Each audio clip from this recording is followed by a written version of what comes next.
Welcome to the weekend. Trying out some new lighting.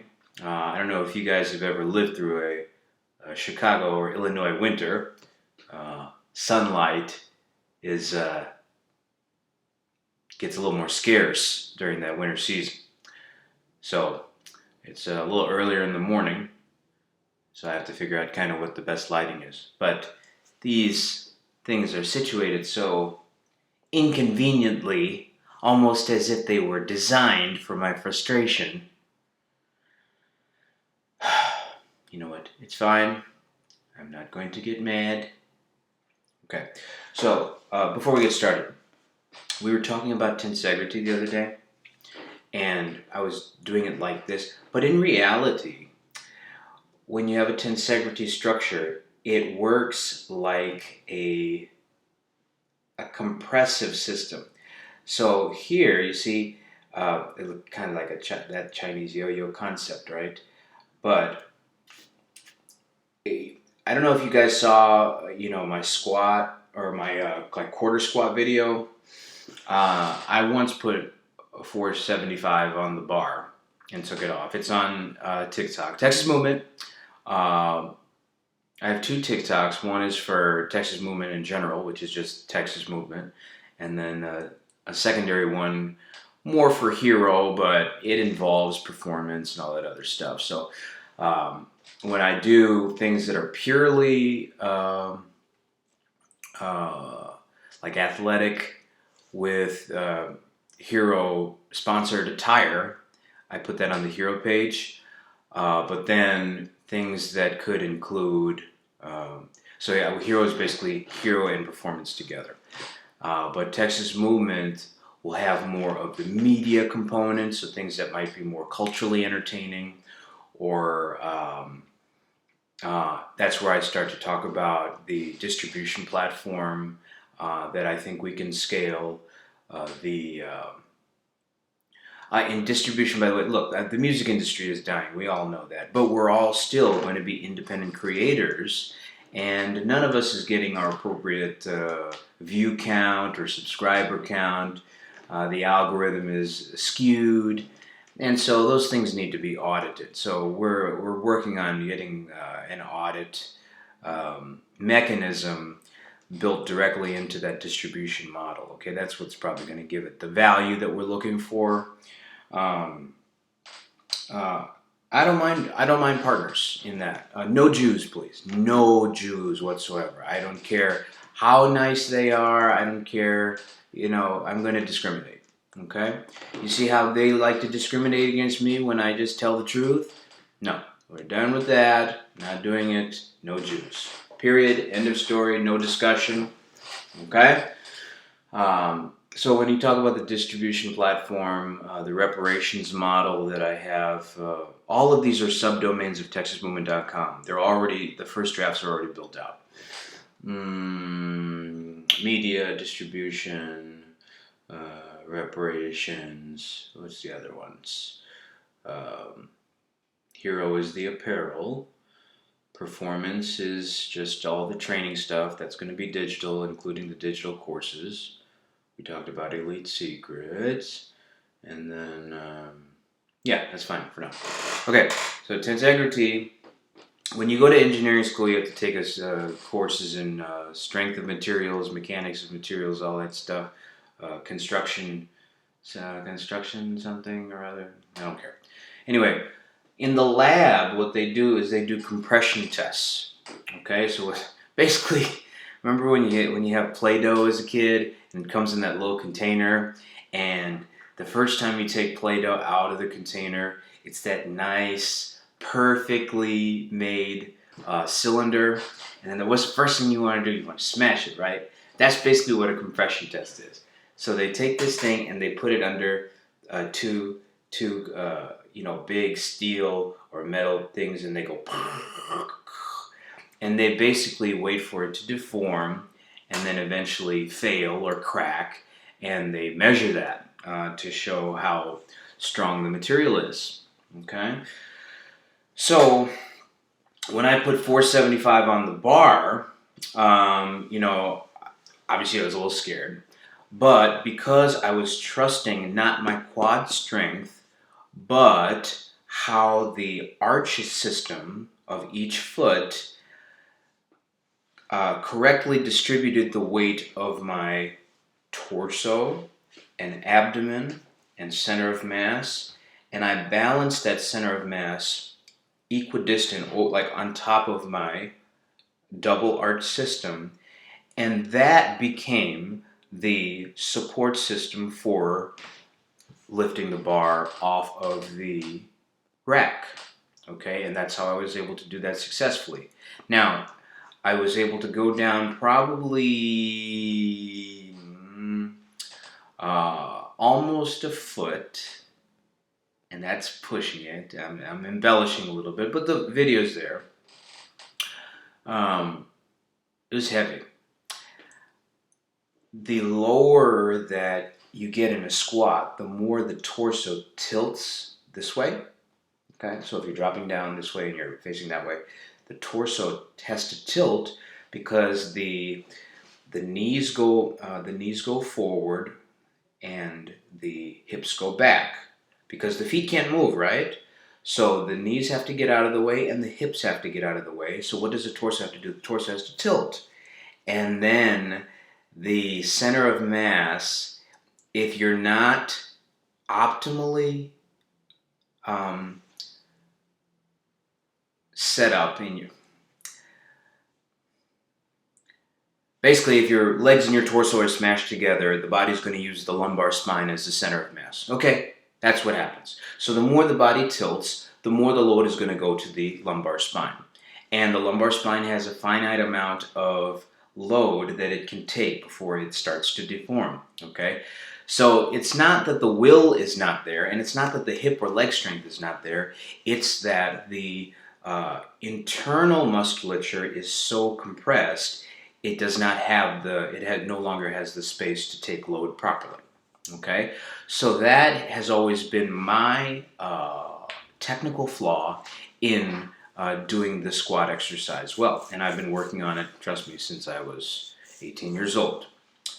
And so a lot of times what you'll see in weightlifting shoes, and if you want to learn more about Olympic weightlifting, my good friend De'Ara Simmons has a company called Abstract Barbell. He trained me for several months, and I learned a ton of great information about Olympic weightlifting. He's a USA Level 2 certified weightlifting coach. So he is actually, in fact, more certified than I am in track and field. I'm only a USA Track and Field Level 1 certified coach. Okay? So please follow De'Ara Simmons. Abstract Barbell now is probably called Abstract Training. But if you're in the Dallas area, I suggest you look him up. He does train clients, and he's probably one of the best combiners of technical understanding and kind of, I would say, almost spiritual awareness of weightlifting. So whatever you like about me in sprinting and track and field, you will like about him in weightlifting. And I've got a shoe release for his namesake on the way. Okay. Speaking of shoes, this is the first generation box of the Hero footwear, and a lot of times you may be wondering, hey, what's my favorite shoe? Well, the first one I ever made was not with this supplier. It was one of those, how they just take old Air Force Ones and, design them and stuff like that. Basically, I slapped the logo on an Air Force One.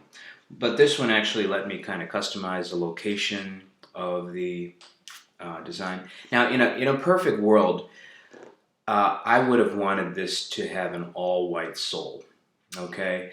This kind of fruity color stuff in the sole, not my cup of tea, because it's a little undignified if you want to put it with dress pants or something like that, or golf pants. But they're so comfortable, and they squeak a little bit now because I threw them in the wash. Probably not the best way to do it, but the mesh upper is super easy to clean. Okay, so I know how we all like to keep our sneakers super fresh, um, but things happen, especially if you're wearing all whites all the time. It's but the Greenhorn. These are called the Greenhorns. Greenhorns. I named that because black people call you green and everything. Godfrey said that the word cowboy was an old slur against African Americans in the Old West. Maybe that's true. But we had kind of a religious Boy Scouts that I did in the 90s, and that was where we got that Greenhorn name the first time. But to offset that, I do have my slides, my black slides. I love these for around the house as well. Okay, and I'm wearing my joggers, and I've got the pullover. This is really nice. I like the satin kind of feel. We've got hero placement there. A lot of what you won't see consistent logo size and branding location at the moment, because a lot of this right now is going to be experimental. So you're seeing a lot of one-off pieces. When I had Hero by TM up and running, we had about 50 apparel products on that website. Right now, hero.texasmovement.com is our home base for apparel. We've got the Alive Shoes partnership up and running. We've got 8 footwear designs. I like them. I wish I had the liquidity to buy a version of each prototype, because I really like some of them. There's options for men and women. And the first generation footwear, I am working out how to link it directly with the stores. Okay, so I do have the stores active, and if you're interested in those, we can certainly make it happen. Okay.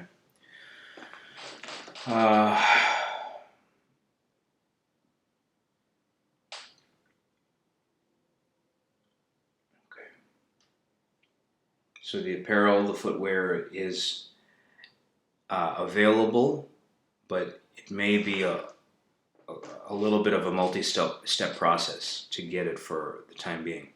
So the moment we get the working capital we need, that's my first priority with Hero. Okay, I've got 3 spike prototypes right now. We've got the Goldsmith, which is my black and gold.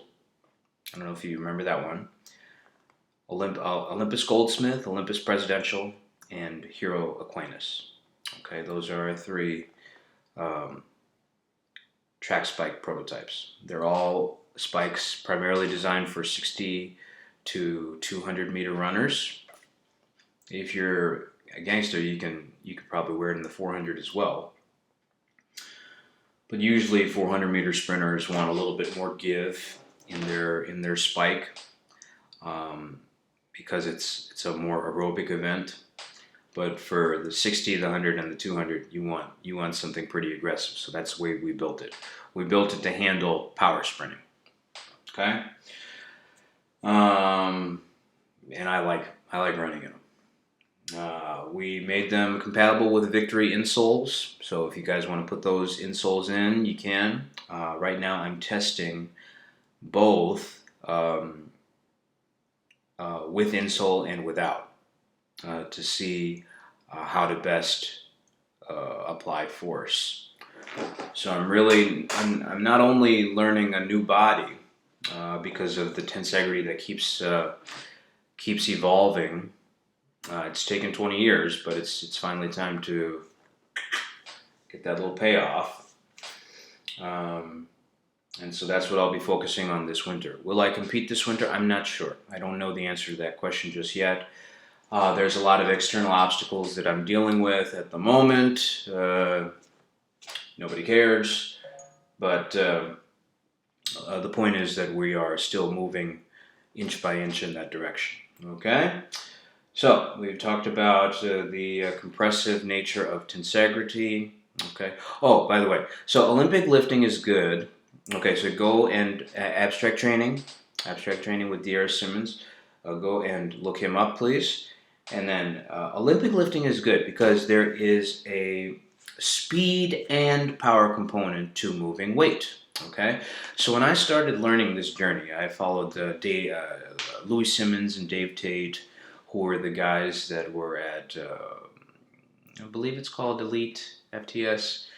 Um, those guys over there, Matt Winning, back in like 2009, 2010, dropped a video, So You Think You Can Squat.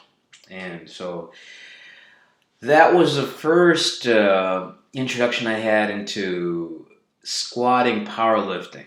And because I saw such correlation between Ben Johnson's squat and him running 979 in 1988, Ben Johnson squatted 600 for two multiple times. So I'm like, okay, so if I can squat 600, then I'm good. I should be able to run 9.7. Okay, so that was your initial logic. That's that's childish. That's a child's math. So, no big deal. Just squat 600. But one of the lessons, a really, really good lesson that Matt Winning taught in that So You Think You Can Squat video is that, two good lessons. So I don't dismiss the value of powerlifting whatsoever. Powerlifting is bench, squat, deadlift, right? I was never a good bencher. I could probably get 225 once, maybe twice right now. Okay, maybe. Deadlift, because I have longer torso, and like I told you before, my hips were smashed into my back. So in the deadlift, that hinge is a lot easier to fake as you go up. So I've pulled 475 before on the trap bar deadlift at probably 100. How much did I weigh? I may have been like 175, 180 pounds. That's an okay ratio. There are guys that are absolutely phenomenal. There are guys that I've seen guys that pull 600 plus at like 140, 150 pounds. There's some sick guys out there.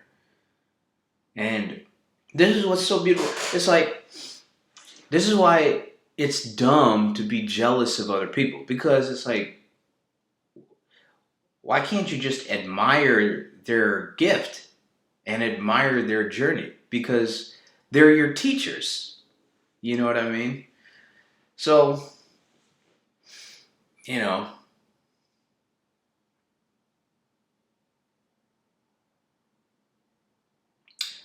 were talking about the lessons that Matt Winning teaches and So You Think You Can Squat. Number one, first thing he did was supervised a lifter to squat failure. Okay, so you put 135 on the bar, 225, 315, 365, 405, right? 455. And then you just see where the body fails. And those powerlifting gyms have really good setups. They that they have the whatever apparatus they have to move the bar onto you. And then they have the big straps that can catch the bar from failure, so a guy doesn't have to stand there like this doing all that homo stuff. So it would be awesome to lift at a place like that. Sanders Fit has some of that stuff. Okay, so check out Sanders Fit. Shout out to Melvin. I couldn't afford the rent after a certain amount of time, and I was embarrassed about that.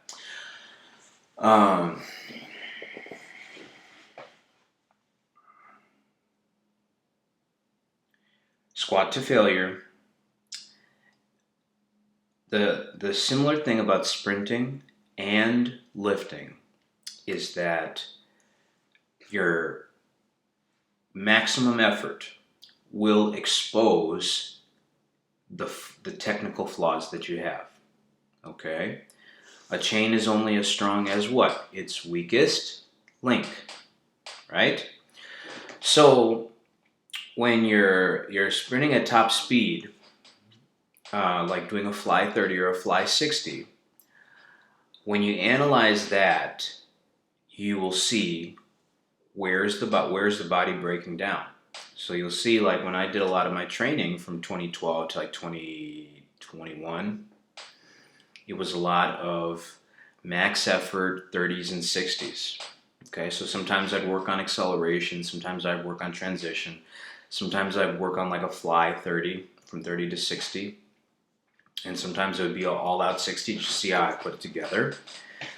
Because once that 60 is there, periodically we'd do some 150s, we'd run some curves. So now you see me doing some of that too. But the maximum effort is what will reveal the technical flaws. Where are we sitting?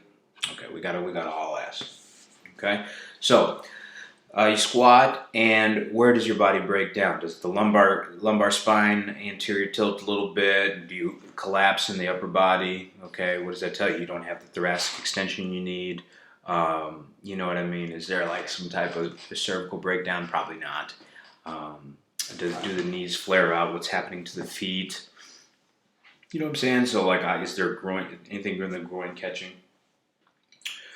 And then once you obtain those under awareness of those flaws, then you do auxiliary lifts to fix those flaws, right? So maybe you need to get on the hamstring leg curl. Maybe you need to get on the reverse hyper, which Louis Simmons made very popular. Okay, reverse hyper is just a hip extension machine with weight. Okay, it can add to some spinal decompression on the way in and a little bit of glute hip extension on the way out, right? Maybe a 90-degree back, right? Maybe a 45-degree hip extension. Maybe some lunge work, maybe some Bulgarian split squats, okay? And you'll see that I've done a lot of these breakdowns on the Texas Movement Performance exercise library. And you may have some core weakness. So you need to know the core is not just the abdomen, okay? It's not just the rectus abdominis, it's the lumbar spine as well. Okay, as well as the obliques. Okay, and so we don't just need to work in 3 rigid planes of motion. We have to understand rotation. Okay, the diagonal pattern as well. So we need to learn how to open this. If you're working with a pitcher or a baseball player, are they going to move just like this? No, they're not. Okay, they have to move in all of those planes of motion in order to find the ball. Okay, so powerlifting, unfortunately, the limitations there are because it is just 3 events and you can just stay in those rigid boxes. There's some limitations in the planes of motion. But I'm so grateful to Matt Winning and all those guys in that powerlifting gym that started me on the journey. So thank you guys very much. What was the other lesson? Maximum effort exposes flaws, and auxiliary exercises are what gets you better at squatting, not squatting itself. Okay? So what I was telling you, on the track, I don't do 100-meter all-out efforts or 200-meter all-out efforts. Very rarely do I do that.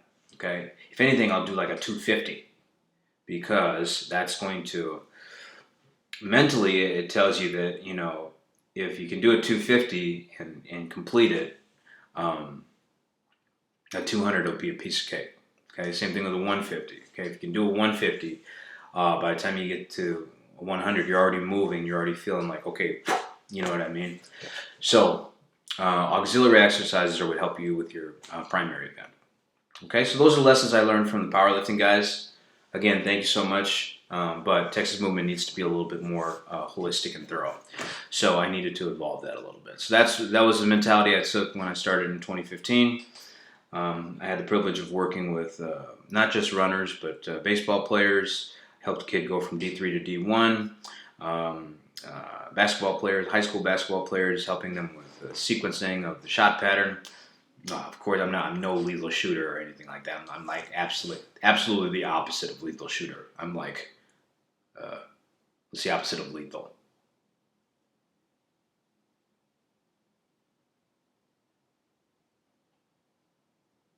Whatever the opposite of lethal is, that's the kind of shooter I am. Just general movement patterns. And what fortified my knowledge there was my work with Joey Ulick, TPI level 3 golf instructor. I have no interest in golf whatsoever. However, the understanding the minutia of rotation and movement and power and speed and timing is and impact is where golf has a lot of value. So I learned mechanics going from right to left as well as from left to right. Okay. Is it perfect? No, but like I said, 80% is fine with me. If you can get the theory, right? If you understand the asymptote of theory and you put that as your 100% standard, you can, in practice, work to about 80% and then move on to something else. And eventually, over time, all these things will converge higher and higher and higher. Okay? Then we meet our Creator and we live happily ever after. Cool? This is why I don't have, I try not to have too many white coaches, okay, because they want their silo to be the only thing, okay? This is why MAT is not a super successful form of rehabilitation therapy, okay? Sorry to break it to you like this, but if you do not include the Lord in your work, it is going to be a failure. It's dumb. You should not do that, okay? Better to live on a corner of a rooftop than in a work environment with a Caucasian that doesn't believe God is smarter than them. Okay? Where are we at? Yeah, we're coming up to... Look, kids, make your life easy. Okay? Talk to the Lord about you. Why would you not speak to the person that created you about you? You think he's going to make you me? He already made me. That's why I like my dad in theory, and when he was doing what God wanted him to do, there was nobody better at it. Okay? But then he started trying to do too much. Okay? No. God will bring people into your life that are gifted in the areas of your weakness, and your job is to use your areas of strength to empower them in their areas of need. Okay? So you contribute to the body with your members' attributes. And don't use your gift as a way to condescend other people. Okay? If your PP is this big, don't go around little short immigrants like me and try to, swing it in their face and talk about how great you are and all that type of stuff. God's not going to reward that. Okay? If you're a Jew with a lot of money, you don't go to black neighborhoods and then tell people, oh, the Holocaust was just like slavery. You don't do that. God's not going to be pleased with that. Okay? Now, all that's happening now is the fruits of what you've been planting all these years.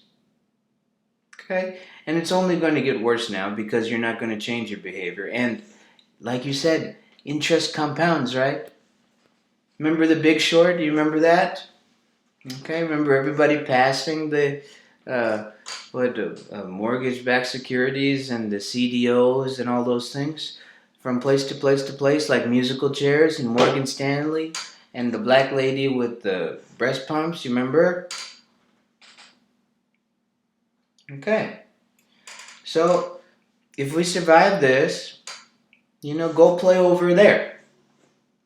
Okay, kids, that's enough. Don't gloat when you win. Okay? I love you guys, and we will talk very soon. All right? Bye-bye.